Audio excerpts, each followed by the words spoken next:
The great bowl debate. Milk first or cereal first?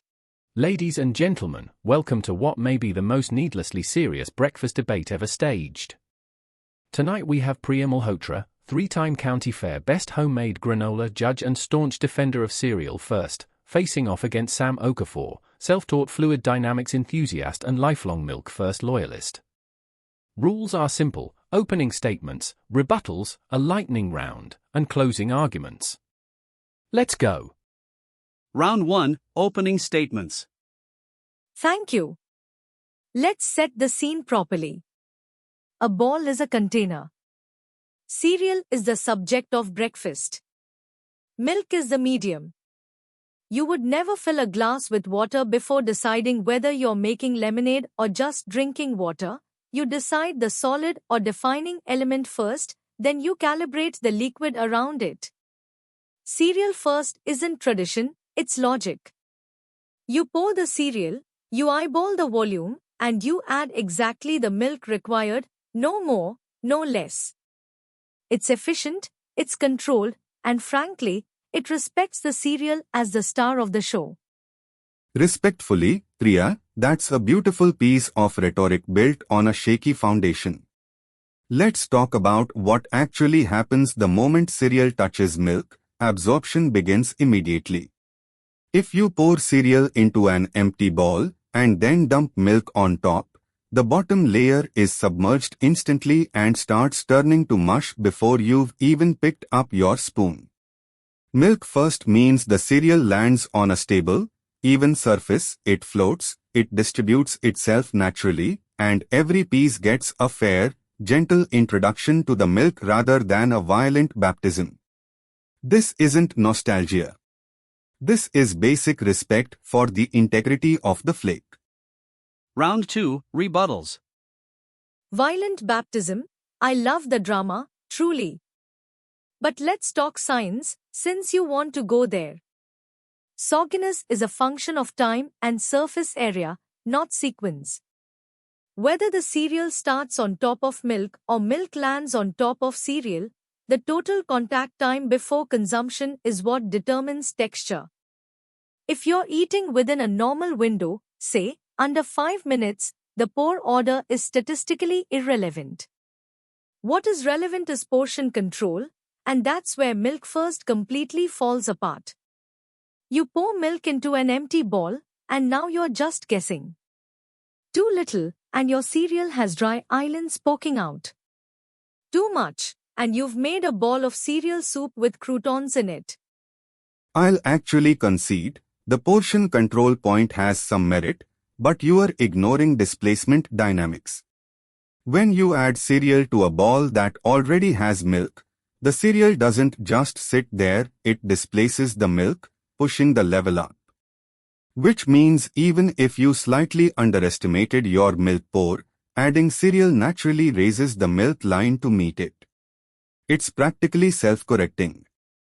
Cereal first has zero such correction mechanism. Once you've overpoured milk onto dry cereal, there's no fixing it. You are stuck eating soup. Self-correcting, sure, until you've overfilled the bowl and now milk is cascading over the sides onto the counter because you didn't anticipate displacement. I've seen it happen. It's not elegant, it's a hazard. That's a preparation error, not a systemic flaw. Every failure is a preparation error until it happens to you at 7 a.m. before work.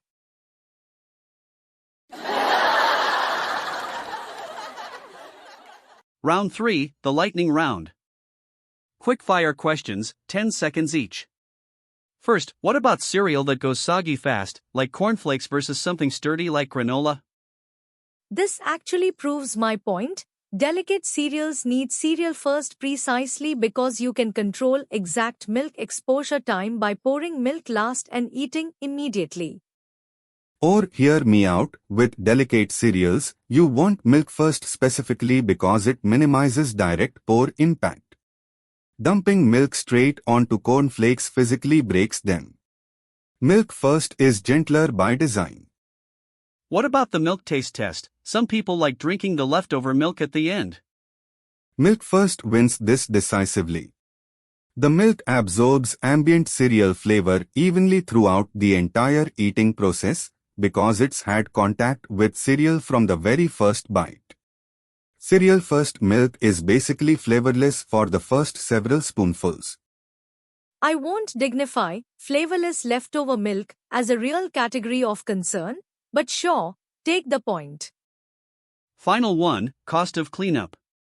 Which method leaves a messier bowl? Cereal First hands down.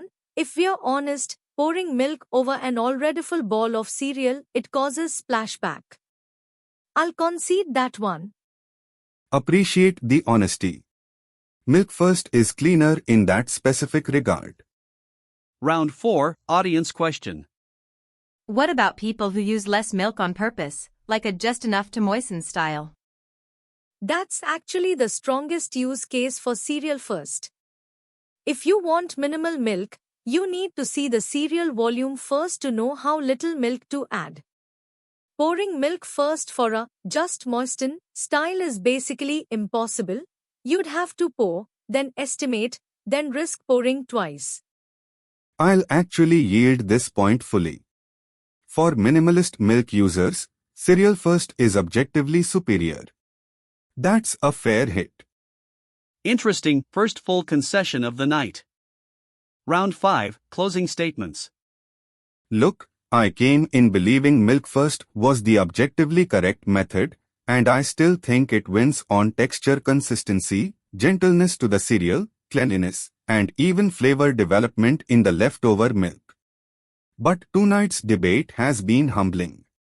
Portion control for minimalist milk drinkers is a real weakness in my position, and I respect that. Still, for the average ball of cereal eaten by an average person, in an average amount of time, Milk First delivers a more even, more pleasant bite from spoonful 1 to spoonful last. And I'll admit, the displacement argument was clever, and the cleanliness point stings a little. But at the end of the day, Cereal First remains the more adaptable method. It works for minimalists, it works for people who like their cereal extra milky, it works for people eating slowly and people eating fast.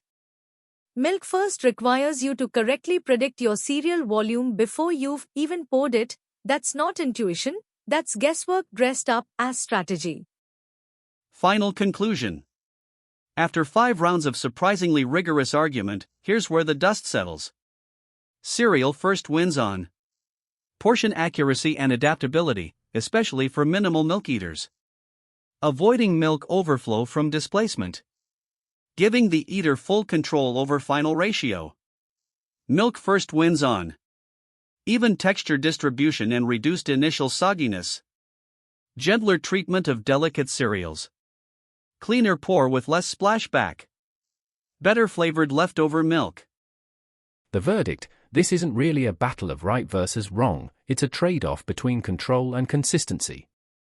Cereal First optimizes for precision, Milk First optimizes for texture and cleanliness.